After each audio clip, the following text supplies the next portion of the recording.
Let's get you up to speed with the latest breaking news over Apple. Apparently, it was in talks on an electric car with the likes of Hyundai, on the likes of Kia. But those talks paused recently, we understand.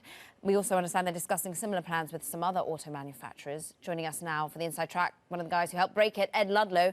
So, pause for how long? Is this indefinite? Are they still working towards it in the longer term?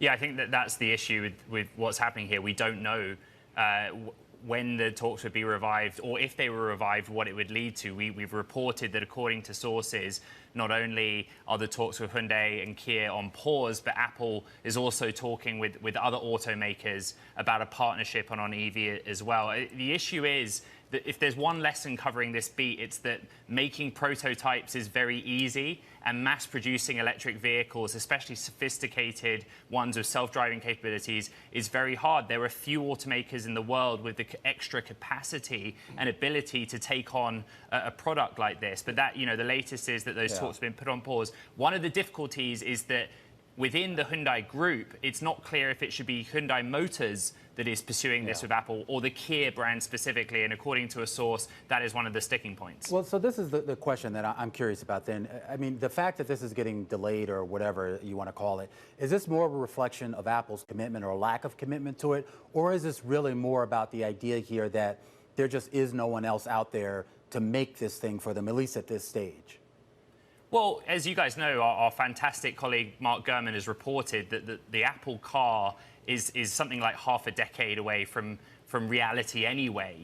From inception through to production, all EVs take a long time to get to that point. The issue with Apple, as you know, with the iPhone, for example, is that it's put together by third parties. In terms of capacity, a lot of these names that we're talking about, just as an example, Kia, their existing manufacturing plants are set up to produce combustion engine cars. And if you look at the investment that Tesla has had to make on its Fremont plant, where I am, to make it into an EV plant, or what Rivian's doing, transforming an old Mitsubishi plant in Normal, Illinois, it takes billions of dollars of investment to change that plant from one that builds gas cars to EVs. And these are all kind of the questions that are being raised. The big question for the automotive industry, as you say, is how seriously is Apple taking this? I mean, given Apple's scale, its size, the cash it's got in the bank, one would assume that if they are taking it seriously, and given Apple's supply of the command of the global supply chain, then it's something that automakers would view as a serious threat. Obviously, the market is telling companies that there is a lot of premium to be paid for automotive tech in any ways. I mean, every car company is red hot right now. To what degree does essentially signals from investors sort of catalyze more investments, whether it's from the traditional tech companies or the sort of legacy auto companies that want to speed up their efforts in the space?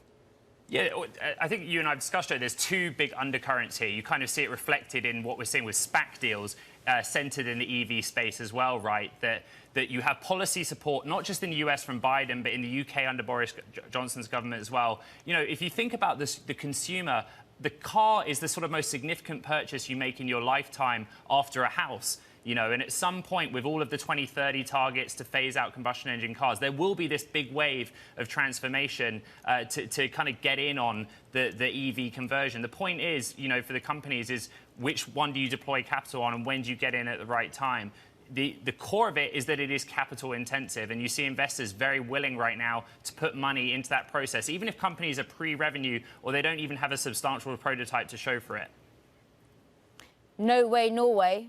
Clearly the right time to be focusing in on electric vehicles when you're over at the Super Bowl. So GM's in on it, Apple's in on it. But how are you keeping abreast of just how quickly this is going to come online, and what it will add to Apple's overall sort of margin? Because a BI analyst after BI analyst has said, from a profitability point of view, this isn't going to be particularly great for Apple.